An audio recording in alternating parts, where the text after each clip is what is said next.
I'm glad you took it the parent route. Because I think that's the origin story of where confidence is either built or broken at. So it's kind of it goes along the talk of nature versus nurture, and our parents are like that first true exposure of who we are, what we are, who we can or can't be, and that's the foundation being laid of our identity essentially. And like man, like that's the source of players' trauma because oh man, I'm gonna have to hear mom and dad when I get in the car, or if I miss Hmm. this shot, mom, I know I'm gonna hear my dad fussing at me from the crowd, like all this stuff, man.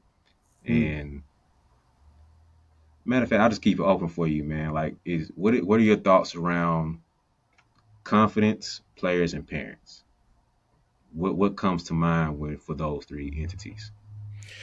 Well, I think in my personal experience, I can't speak for other people. What I have found with healthy relationships, but I get a lot of times the overbearing parent, right? We joke about the AAU parent.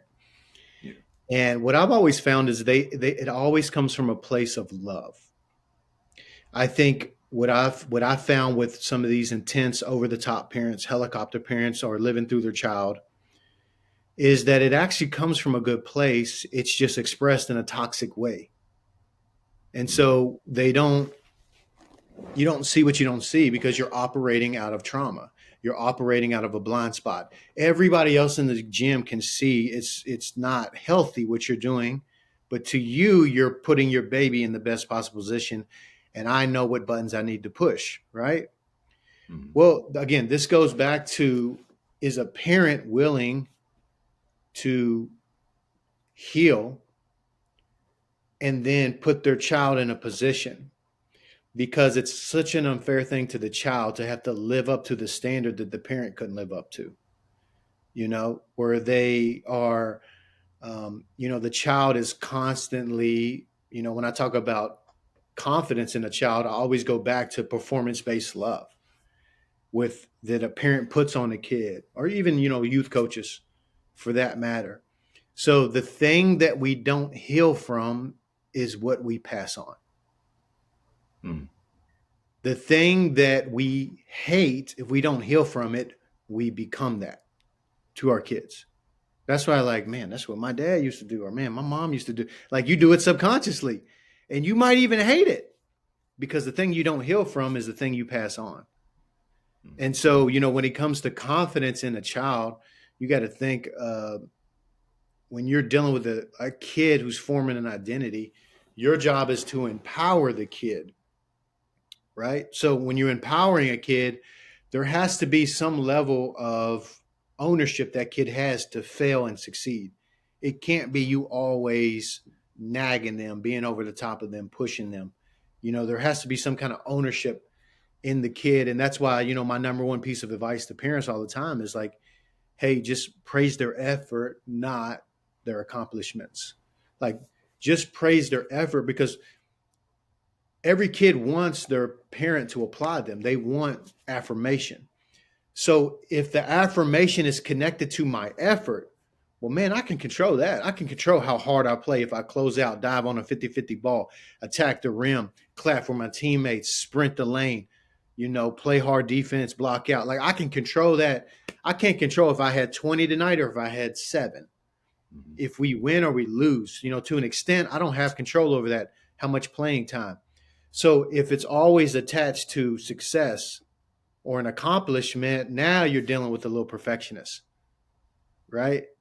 Whereas if a parent in a healthy way is like, hey, you had a tough night tonight, but like, was the effort there? I'm always praise you for your effort. Then now the kid has a shot. The kid has a shot to really grow and develop because you know, they won't burn out, or they won't just be like, what, I'm never good enough. Mm-hmm. So that's my initial thoughts on parents and confidence with kids is, the parents have to really chill and stay back, and that's hard to do, man, because we're all irrational when we comes to our kids. You ever stepped on the court and it's almost like you forget how to hoop? Like you were just killing it to practice before, but then the game time hits and warms you a little less confident, a little not feeling as much. But then the game hits. It's almost like somebody took your controller and they unplugged it and it just turned it off. It's not working anymore. So now game time coming, you start pump faking on wide open shots, and on the fast break you're hesitating. And by the end of the game, the coach is like, "Who is this kid? Why are they on my team? How did they get on my team? I don't recognize this player anymore." It's almost like that Space Jam scene when the NBA players got their talent stolen by the aliens, and they start looking around like, "Where am I? What is going on with me?" Come on, we're okay. We're okay. You're all right. Come on, let's go.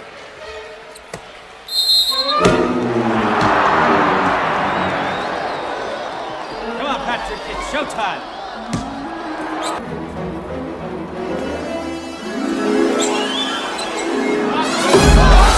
And I get it. I feel you. Confidence is a really tricky thing. It's weird. But I got some good news for you right here. You don't have to hope to feel confident every game because I made something special just for you. I have a pregame and a postgame checklist for your confidence. All right. It's the things you can do before you step on the court to make sure that you feel confident and to bounce back after the game to make sure that you're always improving and building your game. So hit the link below and it'll be sent straight to you guys. And it's going to help you out so you don't feel like that 2K player that's just glitching in the middle of the game anymore. And his name is John Cena. All right, so it's going to have you get back to feeling like yourself and playing like you never have before. So go ahead and hit the description below and lock in with us and get your confidence rebuilt. So when I first started training, I would talk to parents and they'd be like, "Yeah, man, my son and daughter, man, they're amazing. Like man, you need to work with them, and they got a lot of potential. This, that, and the third. They're talking them up." And I'm like, Yeah. "Oh, okay, cool, man. I'm excited to work with them." Like, all right, you know. And I finally came in the session. I'm like, "Oh, okay, all right." And the parents' eye of what they saw and what the reality of what I saw, those two Hmm. things didn't pair. And further along the sessions would get, not all of these parents, but a lot of these parents would be the helicopter parent. And they would be fussing during the session. "Oh, you should be making this shot, man. Why are you doing this? Why are you doing that? You know how to make this." And I'm like, yo, like this is the place to mess up. This is a place to experiment and to fail. Like I get excited about the failure. I don't want you to do the same thing over and over again. Like it's the place to experiment and try stuff. And I remember one session specifically where the kid, like I was taking them through like some new footwork they never done before, just shooting off the dribble certain ways and challenging the footwork. And at first it was the comfort zone, stuff they always did. Like, all right, now we'll try something new. And he was missing, missing, missing. And I told him like, hey, they understood as players, like, yo, y'all gonna missing. I don't care about that. Let's go through the process, get things right. Hmm. I should have the dad in the conversation too, because on the sideline, all you heard was, "Oh, make the shot." And as it went along, it got louder and he got longer on his rants. And his confidence was just slowly dropping each miss, each miss. And it got to a point where he was about to cry. You can tell his body language was broken down. And I'm like, yo, what I tell you before we started, you're gonna miss. So we're here. I got you. But then dad was like, "Man, da da da da da." And at some point he just walked out the session like, man, going off. I'm like, yo, I think he got in a fight or something. But he was about to cry. He's teary eyed and he was just going through it. I pulled him to the side, had a conversation with him, like, "I'm gonna talk to your dad for you," so on and so forth. But I said that to say that, man, it's just it almost hurts me that players are dealing with that because they're not trying to make mistakes. They're not trying to mess up. They have the same aspirations that the parents have. I want to be great. I want to do this. I want to be amazing. But Yep. one is like parents have unrealistic expectations of being perfect, like he was saying. But I think at the same time, too, they don't have the awareness of where their kid actually is to understand that they're not going to make 10 in a row. Let's be okay with them of where they are and adapt to the process they're going to go through. So you're expecting the off start of a kid, but they can't make a left hand layup or off hand layup. Let's be realistic about where they are. And then number two, take them through this journey to actually get better than they are. Instead of just expecting perfection and expecting this unrealistic place of where they should be. And it almost hurts me sometimes to see that because like you can just tell the players like, oh my god, here goes that again. Oh, I gotta hear this again. And Yeah. from there the game has just changed. Like they're not themselves anymore. But how how have you seen that unfold in your circle of being a trainer? Of like a parent doing that, and then give me the opposite of where you've seen a parent build up the kid. Well, I'll be a little bit more. I'll be more blunt. So that scenario has nothing to do with the player. You can see that. You're seeing a grown adult who's actually a child who hasn't healed. So they're on the sideline during a workout, going ham, right? Now, does that help or does that hurt the player? Clearly, it hurts the player. Now, you brought him to a workout to help him, right? And you're actually the problem because what the point I'm trying to get to is that it's not even about the kid for that parent. It's about the parent having such insecurity that kid now has to prop up their ego. Like that's why they're going ham. It has absolutely nothing to do with the kid. Let me give you a scenario, okay? So I had a parent who came in. He's a former player, super intense, like psychotic intense. And his son is really talented because his son lives under that pressure every day. Mm-hmm. You know, dad gets on him, he starts crying, blah, blah, blah. He gets used to it, all right? Over time, you just get used to it. Mm-hmm. And I had a conversation with this dad because I had a good relationship with both of them.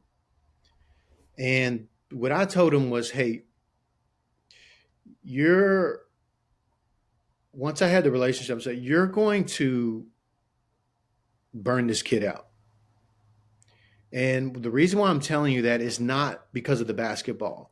What's going to happen is the kid is not going to be able to live up to that, but then he's going to burn out and hate basketball, but he's also going to hate you. You're going to lose the father-son relationship because of your intensity. And let's go back to what I said in the beginning. It came from a place of love. Like the dad's like, I want my son to be better than I was. I was a little scrappy guard, but I wasn't as talented and skilled. And so, Phil, you got a handle. I want my son to have a handle like you got. And you got, you.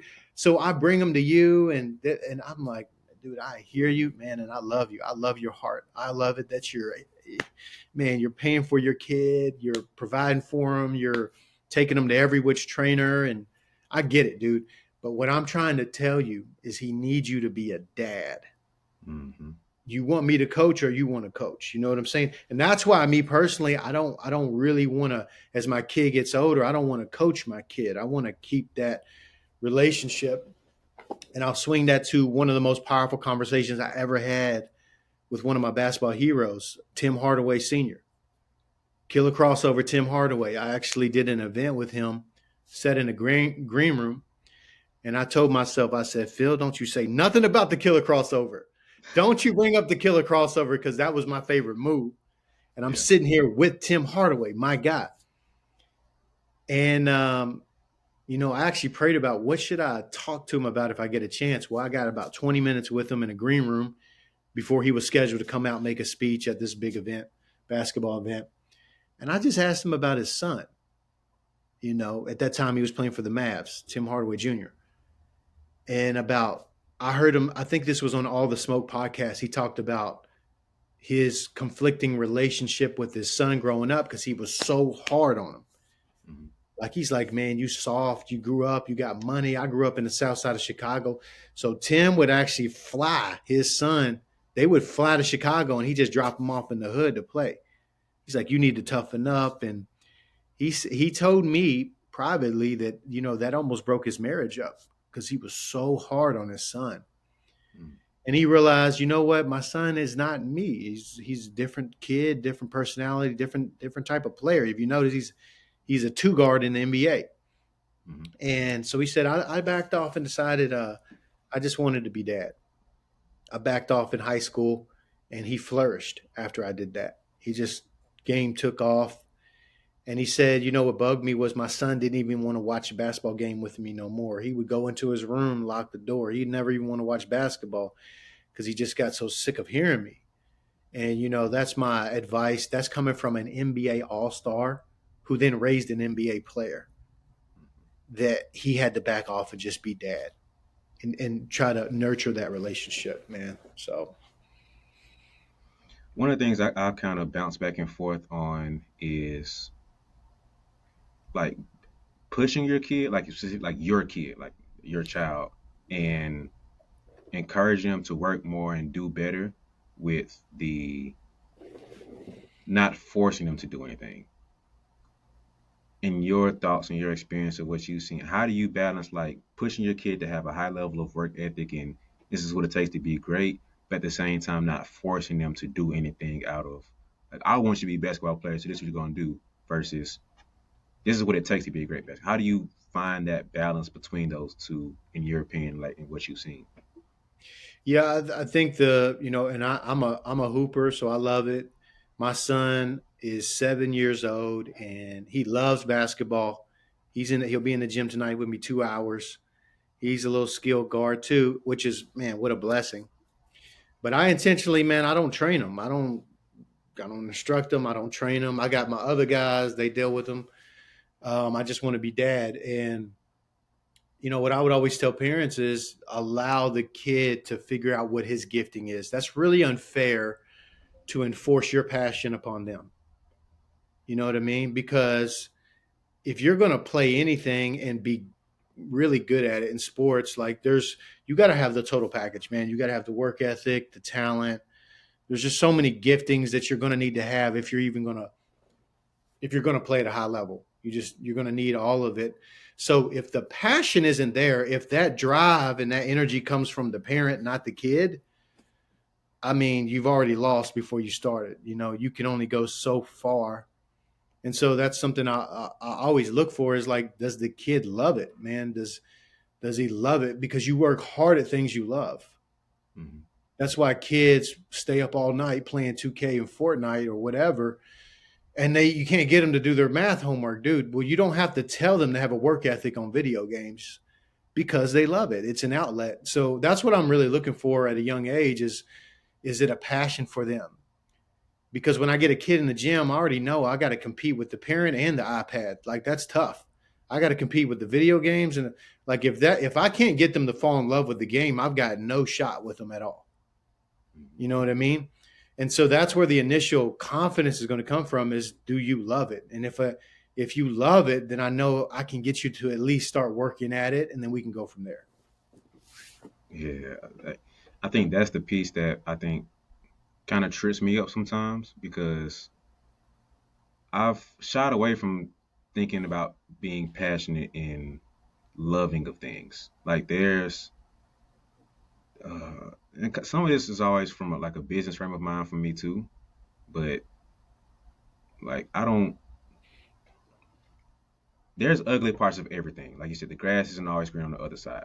And I Yes. think sometimes people throw out you have to be passionate about it, and sometimes it gets received as everything has to be good and everything has to go well for me to be passionate about it. And they take that as, well, if I don't love 100% of what I'm doing, then I'm not passionate about it.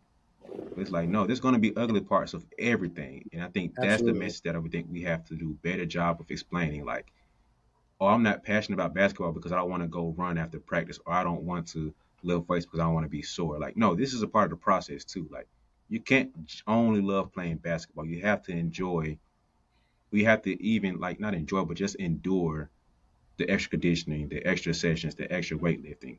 It's not always going to be fun. Like, you're not going to love every part of it.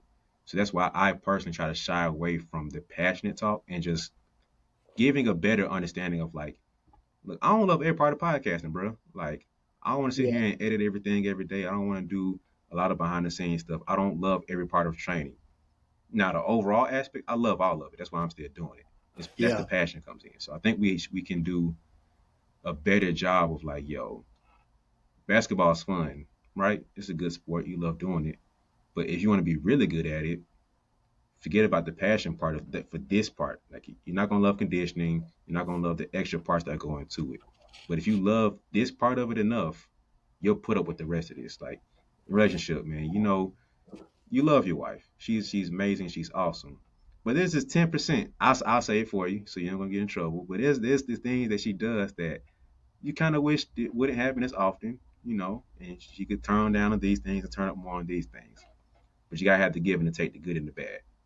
And I think we can do a better job of explaining the full picture of what is required to be in this game, especially for the kids. But love, I think the fun comes first at that age. Like have fun and enjoy it, but understand that there is some work that comes with it too.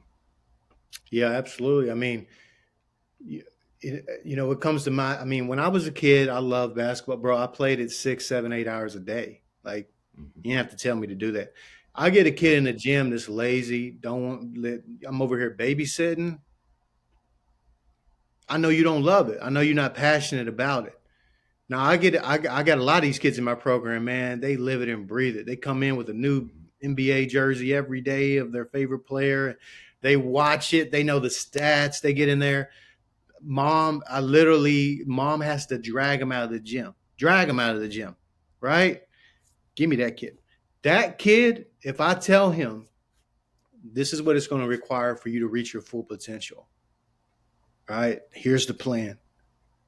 And I got these kids. Now they're in high school, some of them, and they're getting up on their own 6 a.m., getting to the YMCA, getting up shots, lifting, doing like that's really my point of it is if I gotta drag you, I gotta beg you, then you don't love it. Yeah. You don't love it. Like, you know what I mean? And you might have talent and everything and you can get by on that. But, I always say, it takes the full package, like the full package. But the core piece is, do you love it? Mhm. If you love it, you'll sacrifice for it, So Yeah. I want to go back to what you were saying earlier about parents burning out kids. And lately, I don't know if you've seen it, but there's been a lot of players who they just get done with college ball and they're retiring, or they only a year or two in the league and they're retiring. Like some guy, mm, he was 21 years old and he retired. Like I'm done with basketball. I forgot what he did. He's doing something else with his life. Um, it was like four guys that just retired really early, really young. mm. How much of that is the physical burnout of man, my knees, my body is just breaking down? How much do you think of that is the mental burnout of being put in the game so early and so young and the pressure that comes with it that mentally I just can't do this anymore? How much do you think is the physical versus the mental when it comes to them retiring so soon? Yeah, that's hard to say because if you actually made it to that level, you got to think too. You're in the top 10th of 1% in the world anyway. I mean, dude, Yeah. you if you made it to the pro level, any level, you made it Division 1, whatever it is. Uh, Man, there's no shame. There's no shame in that at all. You know what I mean? So it's hard to say for those situations, but what I will say about burnout, the average age that kids are quitting youth sports nowadays and basketball is around age 11, which is like crazy. You know what I mean? In my personal opinion, I think it's crazy. So that's what I would say is what is it? Why is that? What are the contributing factors of why kids are getting burned out and quitting at a youth early age? And a lot of that comes from the aspect of just the toxic environment, toxic coaching and toxic parenting.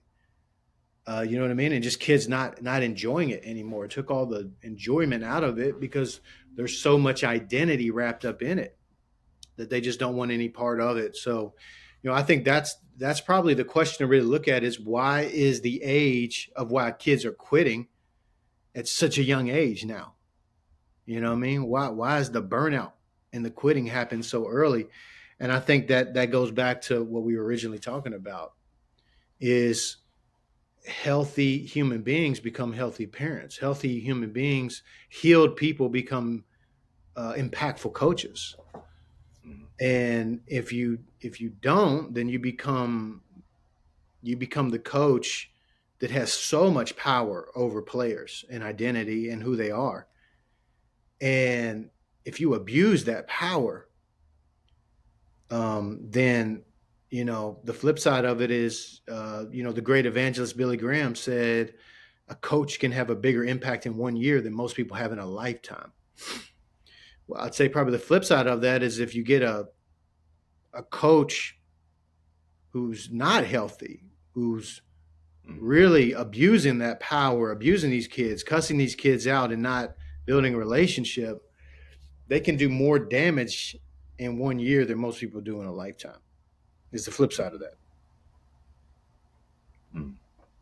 Let's talk about the coaches now, man. I think um, there's somewhat of a debate around uh, a coach. What's the saying? Coach can't build your confidence, but they can tear it down.